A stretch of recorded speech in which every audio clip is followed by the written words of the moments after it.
Okay, today I'm going to be putting the whole drivetrain back into the car, see how it fits up, and then try and connect it up and spin the rear wheels, see if everything mechanically works really well.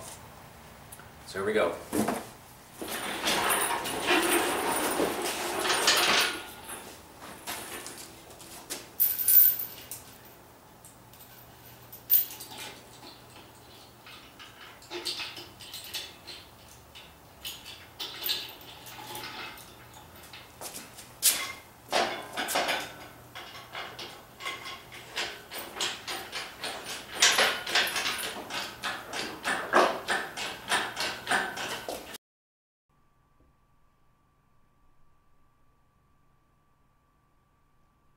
Times like these, I wish I had purchased that electric winch.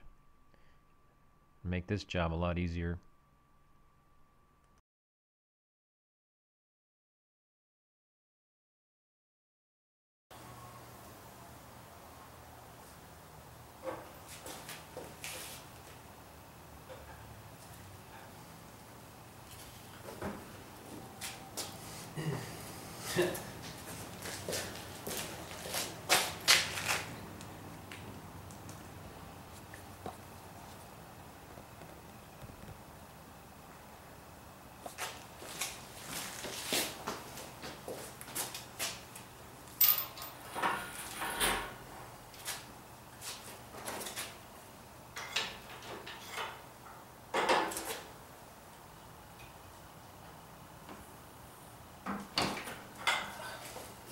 This might have to come off. Damn it. Let's see. This one.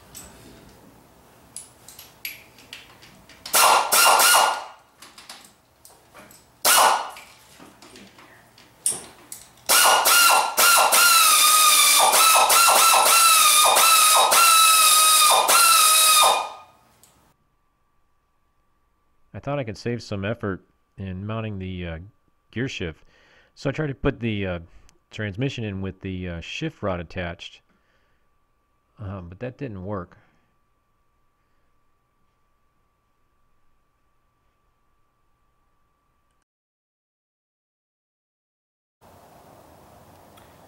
Okay, got it in there. Got it pretty much in the same place as before. So it looks like it's all set to go. Next I'll work on connecting up the drive shaft and getting the batteries in here and the DMOC and see what happens. Okay. So before I can spin the rear wheels up, I have to get the drive shaft back connected to the transmission and the differential. So here we go. It's times like these I wish I had invested in the car lift for the garage.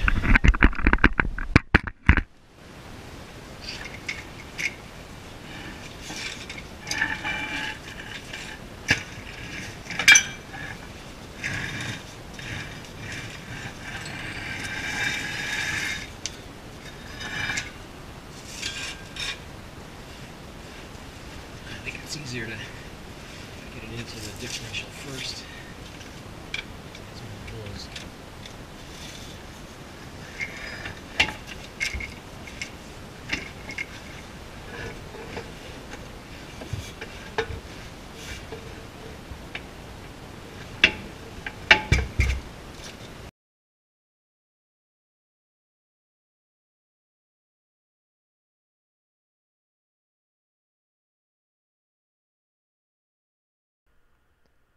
The two-piece drive shaft is easier to get connected to transmission, but it's more difficult to get it attached and lined up right.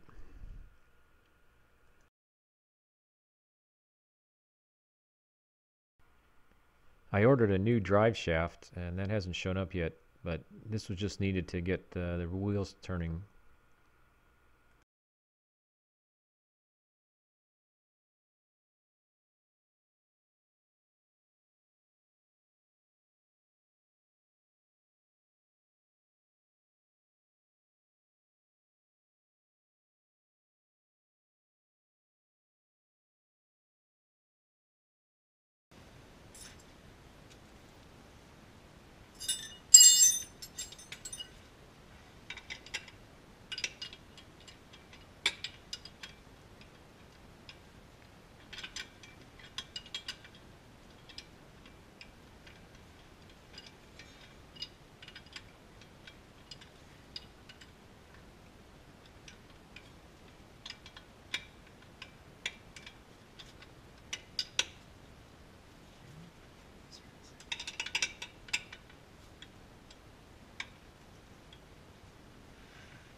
Tightening the bolts connecting the drive shaft to the rear differential could only be done through this small opening in the rear sway bar.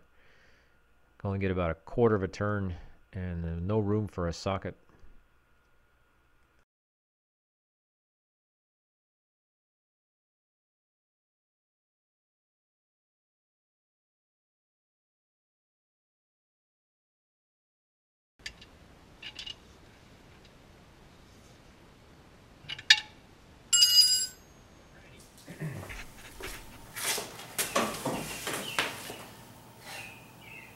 Big day today.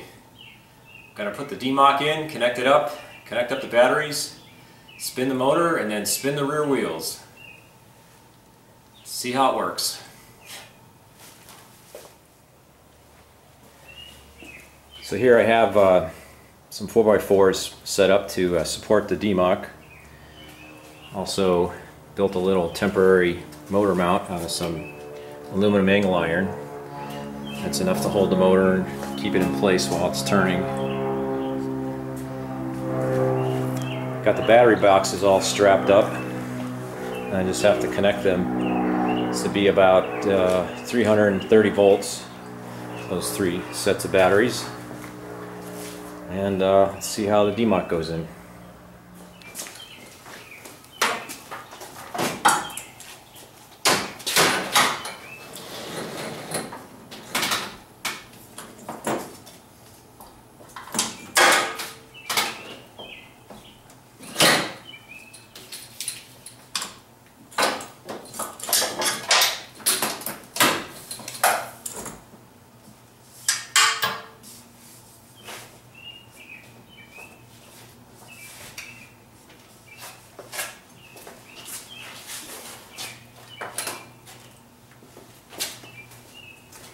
Okay, here you can see the DMOC is just going to fit under the hood. That's the lip, the front of the car. It actually probably could be reduced even less. That's a 4-inch or 3.5-inch gap with those 4x4s. The cables will certainly reach and won't be pinched if that came down half the distance.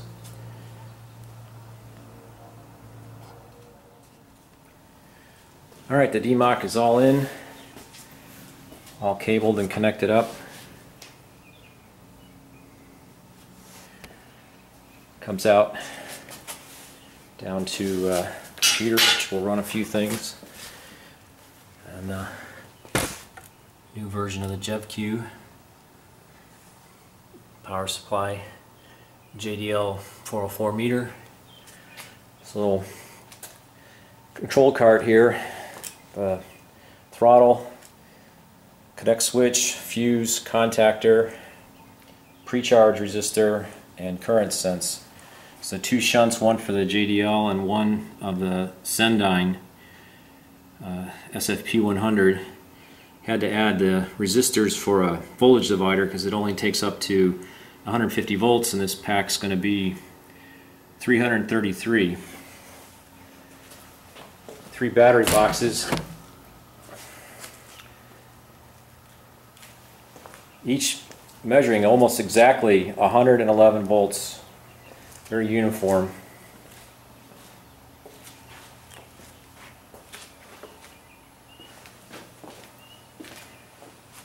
So let's see, turn the switch on and watch for sparks. Nothing. See if JDL shows a voltage. Here we go. 334 volts. Okay. So first thing to do is pre-charge the DMOC. Okay, pre-charge is now done, and contact.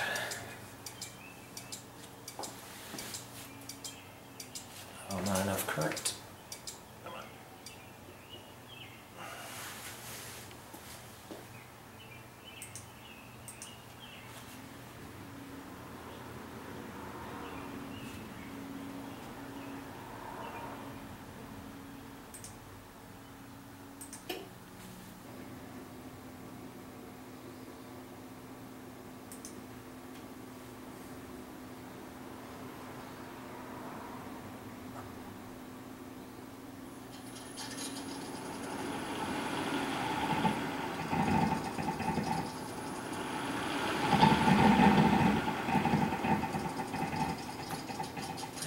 one of these that had an RPM in it. There it is.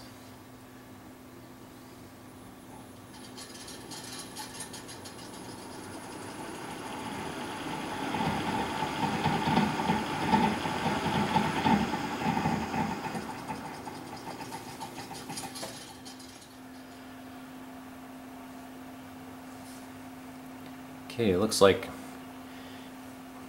definitely getting some movement here.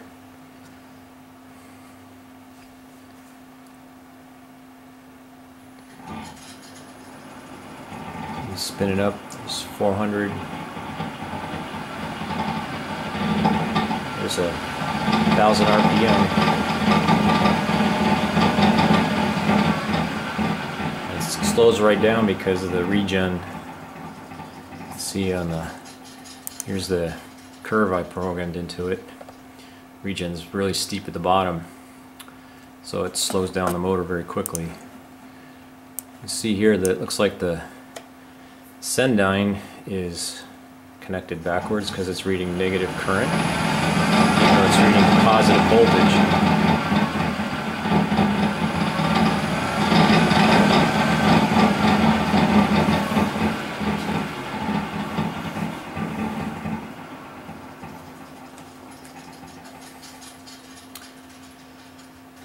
Okay.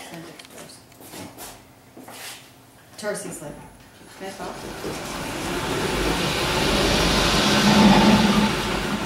Yeah, that was fourth gear.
You hear the banging when I bring the regen in because the motor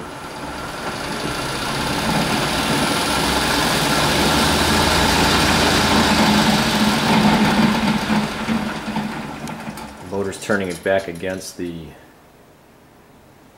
rebirth adapter, and the slot that's in the splines is banging.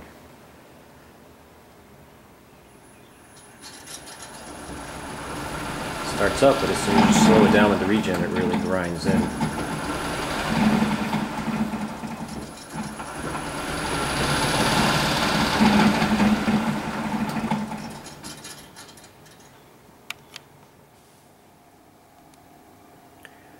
Well, it shows how sensitive the sendine is. It's showing there's a 35 milliamp draw with nothing on, just the contactor, but that contactor is being powered by a 12 volt power supply. So that is current that's leaking into the DMOC with, or into the motor with nothing, no input for throttle.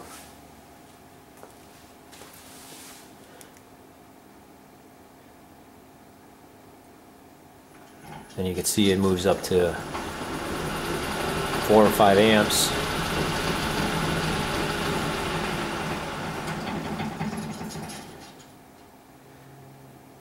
That still drops. The voltage is being measured right because of the voltage divider I put on the input.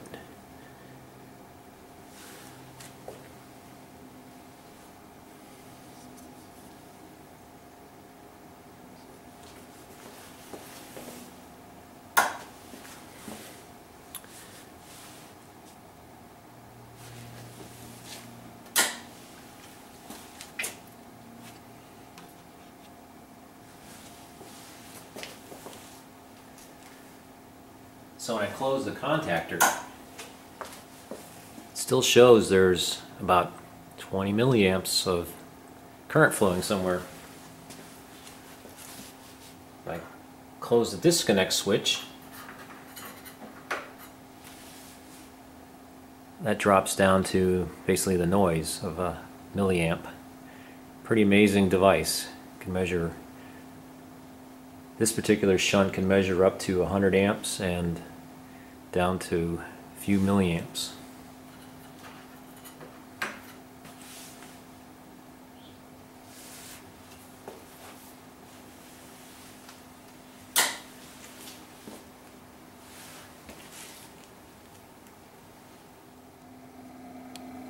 Here's a close look at the JetQ5. It's sporting a new patch antenna.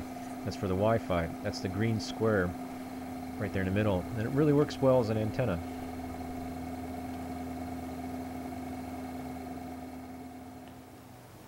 Something I didn't point out about these battery boxes, they're actually covered with a sheet of plastic, poly PMMA, just plexiglass.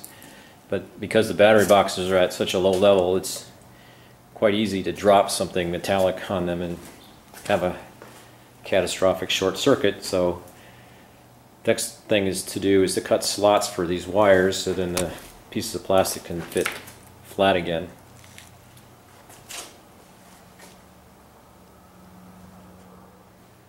So everything seems to be working just great, although still making a lot of noise, but we even have cheerleaders here.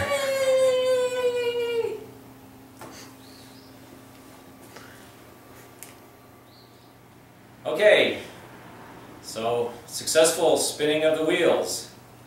So next time, check in, maybe more of the motor we put together and more of the engine bay, but great job.